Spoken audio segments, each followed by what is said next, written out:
Temanya nih beragam. Ada yang tadi misalnya urban athlon itu tantangan, terus ada juga yang lomba lari pakai kostum juga di beberapa negara juga bahkan juga seperti itu ya, Angie. Ya, jadinya selain ada tantangannya, dia ada fun-nya juga ya, Peter. Nah, kalau bicara tantangan ya, Peter ya, tantangan itu sebenarnya macam-macam.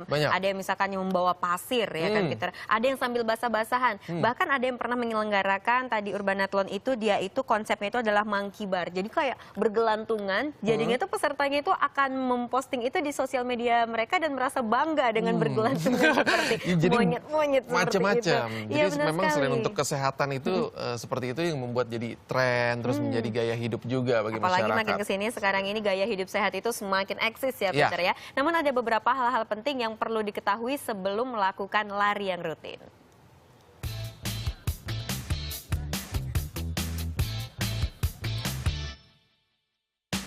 Masyarakat urban makin peduli akan kesehatan. Untuk menjaga kesehatan, olahraga mutlak dilakukan. Tak aneh bila olahraga juga menjadi tren dan gaya hidup bagi kaum urban. Lari misalnya, olahraga yang satu ini lumayan banyak diminati. Olahraga murah meriah, bisa dibilang minim biaya. Gampang waktunya untuk dilakukan, baik di pagi hari walaupun di sore ataupun malam hari setelah beraktivitas. Kurusin badan sih, sama buat kesehatan. Sebenarnya sih baru ngerutinin jogging, soalnya kayak nggak pernah olahraga jadi nggak enak gitu badannya, jadi cepet sakit. Macam-macam acara lari juga marak digelar. Tak hanya di Jakarta, kota-kota lain juga terkena virus untuk berlari. Gaya hidup ini semakin banyak diminati oleh teman-teman juga, sehingga ketika kita bertemu dengan orang-orang yang punya berpikiran positif yang sama, sehat yang sama, itu nilainya lebih dibandingin kalau kita mungkin let's say nggak ada kegiatan-kegiatan yang positif. Gitu sih. Olahraga lari bisa jadi solusi untuk mendapatkan berat badan ideal. Tujuan ini kerap dijadikan alasan bagi pemilik berat badan berlebih.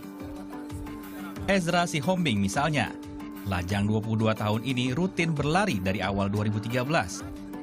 Belum lama memang, motivasi awal Ezra dalam berlari adalah untuk menurunkan berat badan. Dan terbukti, lari sangat efektif mewujudkan targetnya itu. Kalau terkait hasil ya dari lari dan olahraga yang menunjang juga ya pasti tadinya berat saya hampir lebih berat dari ini lah ya. Kepala 100 kilo lah berat saya. Terus akhirnya turun semenjak ikut lari dan olahraga yang lain dan ya cukup puas ya. Selain manfaat kesehatan, Ezra merasakan manfaat lain dari olahraga lari. Mendapatkan teman baru. Ezra memperoleh banyak teman karena kesamaan minat dalam olahraga lari. Jika selama ini banyak yang merekomendasikan lari untuk menurunkan berat badan, apalagi bagi penderita obesitas, hal ini tidak diamini oleh ahli kesehatan. Pada orang-orang yang memiliki kondisi berat badan berlebih atau kelebihan lemak atau istilahnya obesitas, maka sebetulnya kurang direkomendasikan atau kurang dianjurkan untuk melakukan olahraga lari, karena lutut kita itu akan menerima beban itu bisa sampai 5 atau 8 kali dari bobotnya. Dan itu terutama persendian yang menerima beban itu terutama adalah lutut. Pada orang berusia di atas 40 tahun juga harus hati-hati dalam melakukan olahraga lari. Karena lari adalah olahraga dengan intensitas tinggi dan meningkatkan denyut jantung, tekanan darah dengan cepat. Yaitu misalnya jalan cepat, brisk walking ya, mau jalan cepatnya outdoor atau misalnya di atas mesin treadmill, itu kan bisa diatur kecepatannya. Ya, kemudian olahraga yang lain misalnya cycling yang lebih aman. Ya, cycling itu tidak high impact, dia low impact, benturannya rendah.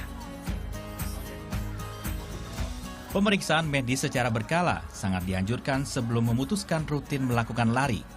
Sistem jantung, pernafasan, tulang dan otot juga perlu diperiksa. Juga tinggi dan berat badan. Kesadaran untuk aktif berolahraga di kalangan masyarakat urban yang super sibuk patut diapresiasi. Aktif bergerak untuk menjaga kesehatan dan kondisi tubuh. Namun manfaat olahraga bisa diperoleh jika olahraga sudah jadi kebutuhan dan rutin dilakukan. Bukan hanya sekedar gaya hidup, apalagi cuma ikut-ikutan.